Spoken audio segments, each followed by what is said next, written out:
underlying hope of it is based on the idea that it's time that we in the church stopped expecting people to come into where we are comfortable, and we begin to move out to where they are comfortable. And so a pub seemed a nice, comfortable sort of neutral ground to meet on.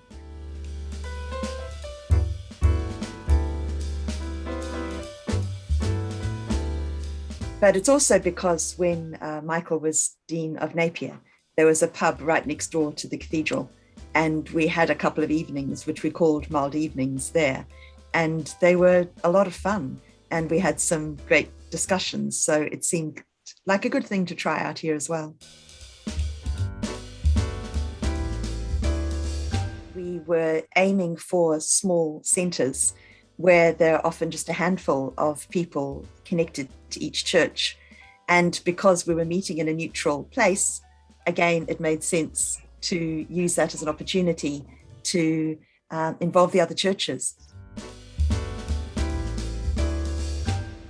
So we approached the Catholic Church and the Presbyterian, and in actual fact, both have been involved at different times. In Waikaya, there was a great turnout from the Presbyterian Church, and each time we've had twice a bishop and once a priest from the Catholic Church. And it's made a big difference. It's been wonderful.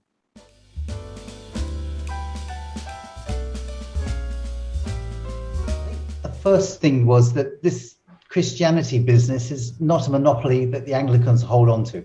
The call to follow Jesus is, I believe, a universal call and open to all. And so when we have different expressions of that, why don't we involve these different expressions in a way of coming together?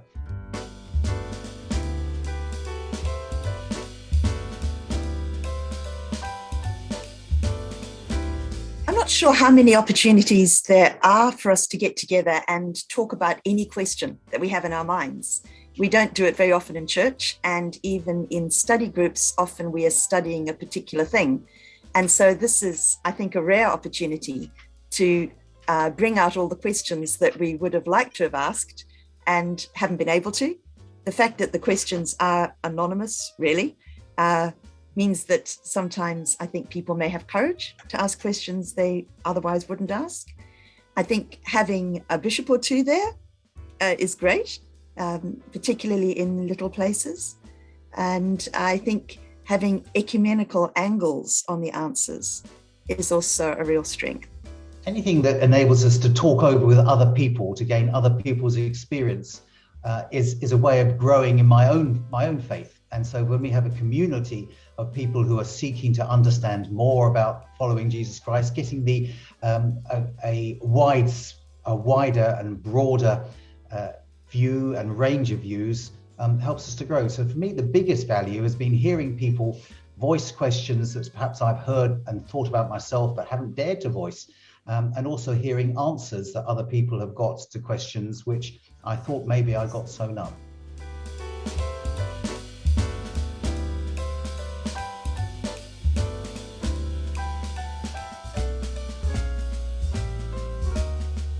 The fact that people were keen to come together and were keen to talk and to be really quite vulnerable in some of their questions.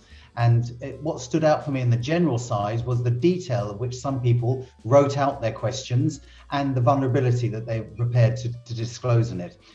Specifically, some of the questions which hit home for me were perhaps relating to my leadership at the diocese. Why should I come to church when I can stay at home, when I can encounter God through videos and YouTube? Why do I need to come to church? So that's it stood out for me in a challenge as to how do I make church accessible? How can I contribute to church being a place where people feel safe, where people feel they can belong, and that they've got things to offer, and that the church has got things to offer them. The response of the people who are hosting us. So at Waitati, we had the wonderful situation where the man who ran the little cafe that we met in came out towards the end of our time having baked 3 enormous flatbreads and quietly gave them to Bishop Steve and said, I thought you might like to break bread together. And then one of the lay people from the churches, because we'd been having a lot of discussion about laity and clergy, one of the lay people said, and I'm going to distribute it, and broke it up and handed it round. And that was a highlight. And out at nightcaps, where again, our host, I'm not sure if he would ever have entered a church, but he spent the evening hovering on the sidelines and obviously quite keen to find out what was going on here. And so they weren't the people who came, but I still felt that they were significant, and that stood out to me. So any opportunity where people come together, start talking, and realize that they're sharing rather than either receiving or either only delivering is an obvious sign of connection. And where the church moves out of its buildings and shows itself as a living, breathing, existing organism that has an independent existence from its buildings, is a way where our faith can only the connections can be shown, but also an invitation can be made for people to join in, to explore, to dip their toes in.